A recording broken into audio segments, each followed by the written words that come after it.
Hello everyone and welcome back to another exciting edition of Boy Curious, the show in which I, Matt, the Game Boy, take you through some bootlegs and oddities for the Game Boy and Game Boy Color.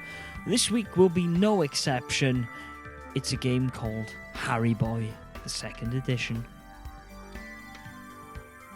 If there's one thing I love, it's Sintax's entrepreneurial spirit. Not content with just riding the cultural wave of an IP like they did with King of Ring, Sintax decided to take their talents of copyright infringement to an absolutely ingenious level with this week's title, Harry Boy, the second edition. I imagine the design process of this game went a little like this. Hey, remember when we hacked the shit out of Super Mario Deluxe to make a Donkey Kong game? Well, there's this new thing out about a boy who's a wizard. Let's just take all the enemies and backgrounds we hacked into Donkey Kong and republish the game with Harry Potter as the main character. And so, Harry Boy, the second edition, was born. I was lucky enough to find this wonderful piece of computer entertainment complete in box here in Denmark, which is not only noteworthy for its beautiful collage of Harry Potter fan art, but it's proof of Sintax's genius, as not only did they guarantee the game to be an English treasure, but also tried to hype the game up by splashing a tagline, "Sail like a bomb," on a pink action bubble, and sail like a bomb, I'm sure it did.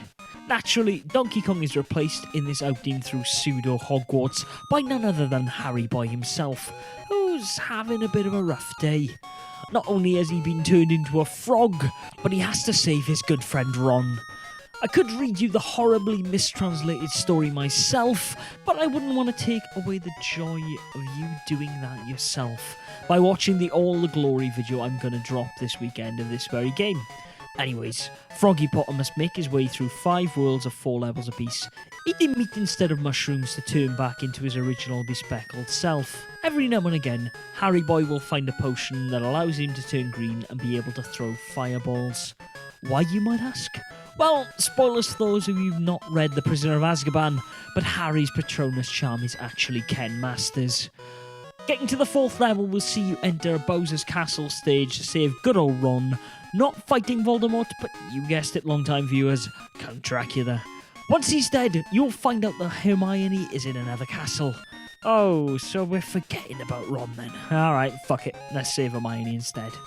Naturally, this game looks pretty decent, but alas, as with all of Sintax's games, the sprites and backgrounds are ripped from other titles, while the level design itself is simply a touch-up of the stages already produced by Nintendo in Super Mario Bros. Deluxe. And by touched up, I generally mean rendered and playable. Hidden blocks are very clearly in view, the screen doesn't really scroll backwards, and Harry's collecting coins with big letter H's on them. While the warp pipes of Donkey Kong are present in this version also, you're not going to need them, as this game is hella easy. And I can't imagine anyone wanting to replay the magic of the Chamber of Secrets through the eyes of Sintax after they've removed it from their Game Boy. Getting to the end will see you defeat Count Dracula Voldemort and save the day. Not only is Harry turned back to normal, but manages to save his good friend Ron, who looks an awful lot like Hermione in the end sequence. Unless that was the Chamber's secret all along, that Ron is a cross-dresser. With crazy screen tear, heavily borrowed assets, and a general dislike of the player, Harry Boy is a title only to be played by those curious to see why EA's Harry Potter titles aren't so bad. It's a messed up Mario that needs to be seen to be believed, but please take the safety advice on the back of the box seriously. Please protect your eyes. Avoid playing too long time. Thank you. In my professional opinion, too long is booting this game up past its title screen, but each to their own. Enjoy Harry Boy if you can find it, but if you can't, stumble across it for cheap. In my opinion, don't bother. And that brings us to the end of another episode of Boy Curious, ladies and gentlemen. I hope you've enjoyed. If you have, please subscribe and share the channel with people you think might be interested, because that's how it gets around.